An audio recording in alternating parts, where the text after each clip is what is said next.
XRP spiked over 70% after the SEC case ended. Now that the case could be starting all over again, what does that mean for XRP? So, welcome back again. I'm Theo, a content creator for the AltCryptoTalk team. In this video, I will be going through the latest and most important crypto news over the last week. Nothing in this video is financial advice, purely my own opinion and based on my own research. Do not invest in anything you can't afford to lose. And be sure to smash that like and subscribe button and leave a comment if you have any questions whatsoever. And be sure to follow us on Twitter at AltCryptoGems for daily crypto content. And check out our website for frequent guides, project views, articles, and everything crypto related. Oh, and guys, the giveaway has finally concluded. We announced the giveaway winners in the last video on the linear mainnet airdrop tutorial. Please make Courage Ivrogbo 3708 and Linda Rehabi 5853 please contact me on Twitter at HiCryptoGuy to claim your rewards. Please provide evidence and a wallet address. Congratulations, and we will be doing these giveaways more frequently, so stay tuned, keep those notifications on, and I wish everyone else luck for the next giveaway. So let's get started, ladies and gentlemen.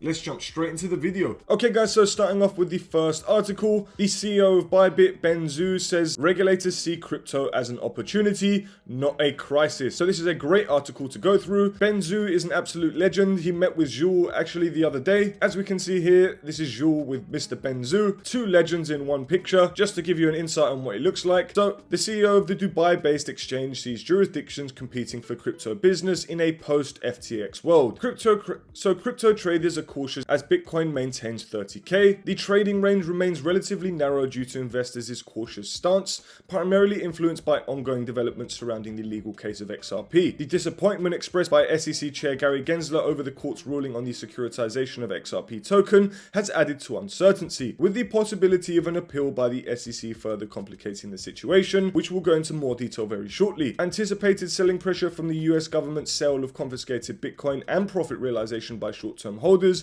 combined with strong support from institutional players and the existence of significant liquidity around $24,300, is contributing to a state of heightened uncertainty in the Bitcoin market, necessitating prudent decision-making by investors. So, Bitbull Capital's Joe Dispacao said that the market appears to be continuing a consolidation and the sentiment is still positive, but both bulls and bears need to be cautious. For now, bulls may want to be cautious since drops are not out of the question. Bears will need to be extra cautious since their downside risk at this point is far greater than any potential gain projections. So this week is scheduled to be a busy one with the FOMC decision on interest rate policy due Wednesday alongside plenty of earnings. So as we can see here, biggest gainers and biggest losers. So this is what Ben Zhu, the CEO of ByBit, had to say. The tone regulators are taking with regard to crypto is remarkably different in Asia and the Middle East to North America, said the CEO of ByBit, Ben Zhu. Crypto licensing is no longer a process governed by anxiety and fear, Zhu observed, and while different jurisdictions are taking unique approaches, there is a shared commonality in that regulators are looking to work with crypto companies and not against them. You start to see many regulators realizing that this is actually an opportunity rather than a crisis, Zhu told CoinDesk. Hong Kong, for example, is becoming extremely aggressive, trying to attract crypto companies, trying to attract talent. While all regulators broadly want the same goal, they aren't at the same place in the race. Dubai's Virtual Assets Regulatory Authority, VARA, in Zhu's opinion, is right now more advanced than Hong Kong. I think Hong Kong is at the very early stage, a little bit like how Singapore was maybe 3-4 years ago, he said. They're at the grandfathering stage. VARA, as Zhu explains from his interactions with them in getting ByBit licensed, has sophisticated, detailed procedures exchanges need to go through in order to get licensed. These include explaining how the exchange scrutinizes transactions, address sanctions, anti-money laundering practices, and preventing engagement with polluted addresses. ByBit doesn't operate in the US, but once welcomed customers from Canada, it exited the country in May, citing a challenging regulatory environment, as well as other centralized exchanges that were there at the time. The attitude towards crypto in Canada has changed dramatically since FTX, which is no doubt it caused a global crash. ByBit had ongoing conversations with Canadian regulators and was invited to apply for a license, but post FTX, the company decided to leave the market due to rules prohibiting stablecoins. It should be noted that Hong Kong also bans stablecoins for now. It just wants specific regulations in place first before retail traders will be allowed to have access to them, and completely forget about algorithmic stablecoins. And Benzu said certainly he will be joining the Canadian market once again if the rules change, which most likely they will, however not for another couple years until regulation is put in place properly. So Benzu, well played, you are a great asset in this space, I definitely would say so, and many people would agree with me. ByBit is a fantastic centralized exchange, and I'm also going to give you guys a promotion at the end of the video, which I will also leave in the link in the description below. So carrying on with the next article, Dr. Craig Wright is the supposed creator of Bitcoin, aka Satoshi Nakamoto, and the British court grants appeal to Craig Wright in Bitcoin copyright lawsuit. So this is going to be an interesting read. We did make a video on who is Satoshi Nakamoto once upon a time. Obviously, no one knows. If they did, it would be huge news and all over the world. However, Mr. Craig Wright believes that he is Satoshi Nakamoto, and he is trying to make everyone in the world believe that he is. So how is this true? How is this false? Let's find out what information cryptonews.com is giving us today. A British court has granted an appeal to Craig Wright to argue his case in a copyright lawsuit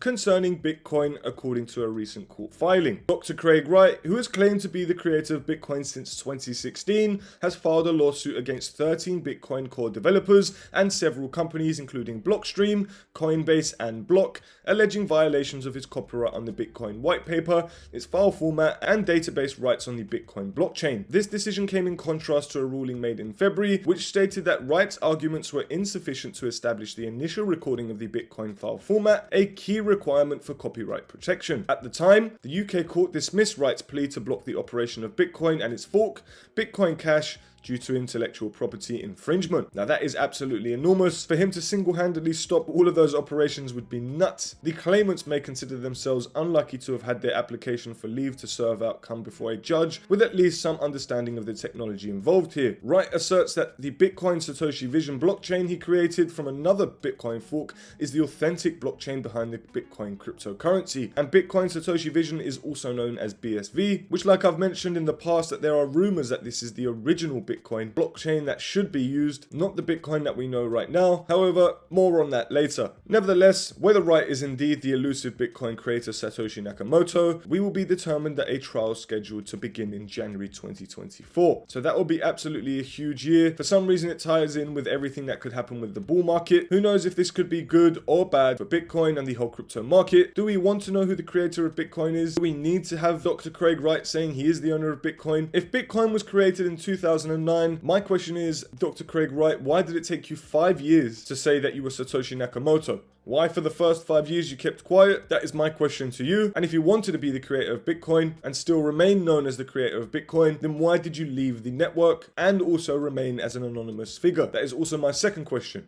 So, witnesses present evidence Wright is not Satoshi Nakamoto. So this is going to be interesting. In a previous Oslo case, witnesses presented forensic evidence that questioned the authenticity of documents provided by Wright to substantiate his claim as Nakamoto. These documents contained discrepancies such as fonts that were not available at the time they were allegedly created. The defense fund, the legal representative for the developers, argues that Wright has failed to provide any evidence to support his claim as Nakamoto. They maintain that Wright must establish his identity as Nakamoto before the courts can deliberate on 3 primary claims presented in the lawsuit. The trial is expected to take place in early 2024, January, as which we described earlier. It is important to know that the Bitcoin code is open sourced and distributed freely under the Massachusetts Institute of Technology license, allowing users to reuse the code for any purpose, including proprietary software. Wright, on the other hand, contends that the Bitcoin core developers form a centralized entity, referred to as the Bitcoin Partnership, which controls the Bitcoin network. Meanwhile, in another blow to Wright's claim that he is the mysterious Bitcoin creator, a recent investigation provided evidence to suggest that Nakamoto may actually be a collective entity. So, by that they mean a government, a group of people. Could be anyone, could be the CIA, who knows, guys. But that to me sounds more likely than it is to be Dr. Craig Wright. But who am I? One piece of evidence is the usage of both we and I in the Bitcoin white paper, indicating the possibility of a team operating under a single pseudonym, which, like I said, could be a collective entity. Another piece of evidence comes from the linguistic analysis of Nakamoto's writings. The white paper showcases impeccable English with precise language and accurate usage of technical terms. But since Nakamoto Nakamoto's writing style appears to be different in forums and email correspondences, this suggests multiple individuals were involved. A linguistic analysis of Nakamoto's forum posts revealed varying writing styles, further supporting the theory of a collective behind the pseudonym. So this will be very interesting to see the court case in 2024. This will probably be one of the largest things happening in the crypto news next year. I can already tell you that for sure. And I'm not going to lie, I actually believe that this could actually cause some serious swings in the Bitcoin, Bitcoin Cash, and BSV prices. Now, that is just my opinion, but I think it is going to create some serious volatility. So you guys let me know who you think Satoshi Nakamoto is. Do you think it's Elon Musk? Do you think it's Dr. Craig Wright? Do you think it's the government, the US government, the Chinese government? Let me know what you think in the comment section below. But let's move on to the next article. So, crypto funding investment firms dominate $359 million week. So this is going to be a great one to read. Crypto firms raised over $359 million in fresh funding rounds this week. Among the big draws, Web3 venture capital firm Coin Fund pulled in $158 million from institutional investors, family offices, and high net worth individuals. Coin Fund is an avid investor in startups, recently helping to kick in $10 million to blockchain network Neutron. So the 9-figure cash injection will allow Coin Fund to continue contributing to pre-seed and seed stage investments across the Web3 ecosystem. Coin Fund was founded in 2015 and has a staff close to 30 people and has more than 100 investments across 6 investment vehicles. Over the last 6 months, the firm raised over $550 million using venture and liquid investment strategies, according to a statement. Other investment firms brought in fresh capital this week. PSE Trading, a digital fund based in Hong Kong, raised $10 million. Meanwhile, Polychain Capital, a mainstay in the crypto investing world, reportedly garnered $200 billion this week for a 4th crypto venture capital fund, according to Fortune. It's going to be a focus on metaverse and zero knowledge proofs, which is going to apparently be the upcoming narratives for the crypto market. Elsewhere, Futureverse's $54 million Series A round shows that there's perhaps still an appetite for virtual worlds among venture capital. Futureverse had named 2 investors, 10T Holdings and Ripple, the latter of which recently scored a partial victory in its years-long legal fight with the SEC. Futureverse is an amalgamation of 11 different firms and is now squarely focused on metaverse applications. One key component, AI, aka artificial intelligence, content generation tools designed to enhance the music, objects, characters, and animations that compromise metaverse experiences. Futureverse is particularly known for its mobile soccer game, AI League, which is licensed with FIFA. In the past year, Futureverse released an AI-powered boxing game featuring the likeness of fighting legend Muhammad Ali. That is absolutely wicked, and I need to check this out. I'm a big boxing fan, so I would actually love to see that. Meanwhile, zero knowledge proof startup Risk Zero secured $40 million in a Series A round led by Blockchain Capital. Participants included Galaxy Digital, IOSG, Rockaway X, and Maven 11, among others. With the latest funding, the firm plans to bring in Bonsai computing platform to market. Bonsai aims to provide parallel zero knowledge proof technology for developers in any language and on any chain. So that is going to be fantastic, whether developers are using C++, Solidity, or whatever coding language they use, they can deploy that on any given network using their zero knowledge proof technology. So I'm going to be looking into Bonsai, that sounds fantastic. And other notable fundraisers is Cosmic Wire, a Web3 tech firm that raised $30 million to develop DeFi applications, which groups tied to rival networks led the seed round, the Solana Foundation and Polygon, 2 of the largest networks. So, also, POX Labs, the team building the Manta network, wrapped up $25 million and reached a $500 million valuation in the process. So this is another one to keep an eye on. We've also got Binance Labs, which also invested $10 million in a DeFi lending protocol called Radiant, which is absolutely huge, and we have gone through that in the past. And finally, we've got Athena, a startup developing an Ethereum-based stablecoin, which raised $6 million from Dragonfly Capital and others. So we've got some big investments coming in place, guys. Obviously, the bull market is obviously on its way, and altcoin season is just around the corner. Get prepared, guys. We are going to see some absolutely enormous pumps. Maybe not happen now, but it might happen towards the end of the year or definitely next year to 2025. So let's move on to the next article, which the SEC asserts Ripple XRP case was wrongly decided, signals appeal. So this is a big one. After a judge delivered a mixed win for Ripple in its lawsuit against the SEC, the agency filed new documents late Friday in its lawsuit against Terraform Labs and its CEO Do Kwon, claiming the Ripple decision was flawed and could be appealed. According to a new set of documents filed in the Terraform Labs case yesterday, the SEC is now hinting at appealing the Ripple rulings, in which a federal judge that the company did not violate securities laws in offering its native token XRP to retail investors, but did break the law when it came to institutional investors. The SEC move comes in response to a filing earlier this week by Terraform's lawyers, who said the Ripple rulings strengthen their defense and support their request that the lawsuit should be dismissed. Contrary to Ripple's assertions, much of the ruling supports the SEC's claims in this case, adding that Ripple's practices conflict with the Howey test. These portions of Ripple were wrongly decided and this court should not follow them. Friday's fillings against Terra and Do Kwon show that the SEC believes the judge in the Ripple case should dismiss its recent rulings related to the retail sales of XRP, claiming the company creates an artificial distinction between the expectations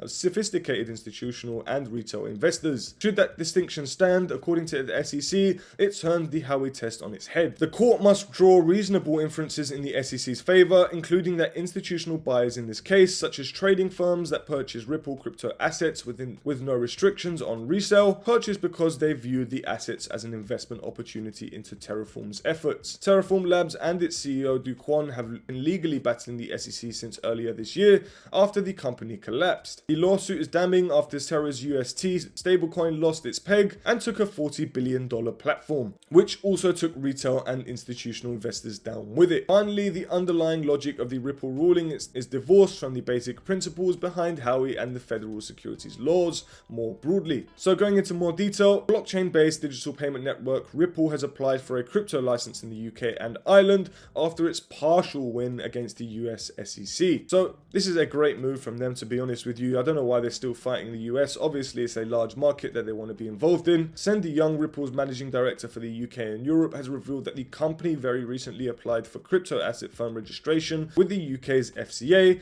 along with a payment institution licensed in Ireland. The move came after a US court ruled in favor of Ripple in the ongoing lawsuit brought by the SEC, claiming that selling XRP on exchanges in itself does not constitute an investment contract. So we've gone through majority of that in the previous article. So Young claimed that the decision was a huge win and positive for the company's growth in the US. We haven't turned around and said let's stop hiring in the UK. Our strategy and growth plans are intact and in place. We are in the process of applying for our crypto asset registration in the UK and our payments license in Ireland. These are all massive investments with a view that we are going to continue growing exponentially in this region. Over the last 6 months, the company has increased in UK and European employees by about 75% and now has more than 100 of about 900 global employees based in its offices in London, Dublin and Reykjavik, Iceland. So while many crypto pundits have rejoiced about Ripple's recent partial win, others noted that the industry's fight for regulatory clarity is likely far from over. Preston Byrne, partner at Brown Rudnick and a crypto entrepreneur,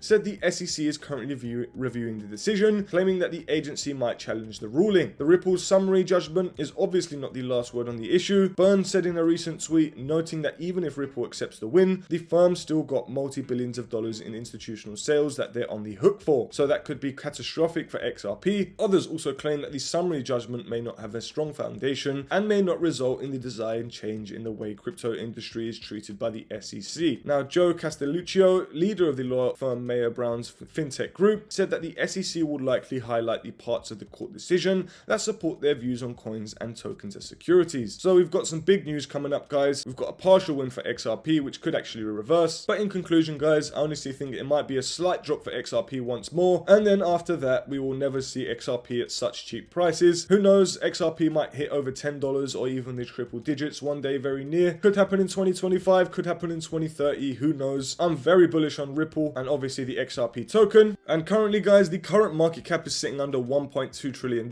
We were heading towards 1.5 at one point when the markets were a bit more bullish. However, it looks like we're heading a bit further down. It's not looking like Bitcoin can hold 30k. A lot of traders are saying that it's very possible that Bitcoin could head back down towards 20k. That would absolutely drop the market catastrophically. However, the fear and greed index is sitting at 56 out of 100, which is more greed than fear. However, those aren't bullish figures, and we still need to be very cautious with investing right now, as anything could take a sudden turn up or down. So longing or shorting the market is a bit risky right now, and also investing might be a bit risky right now. However, dollar cost averaging might be your best bet if you are looking to buy crypto. Now, if you enjoyed this video, please don't forget to hit that like and subscribe button. We'll be doing another giveaway very shortly. And also guys, like I mentioned, we have a promotion running on ByBit, the best centralized exchange platform for buying, trading and earning. ByBit is home to all your favorite cryptocurrencies, and you can claim up to $4,380 just by signing up using the link in the description below. It's simple. If you need help finding the right crypto gems, then follow us on Twitter at AltCryptoGems and head over to our website to get your hands on detailed project reviews, crypto guides and more.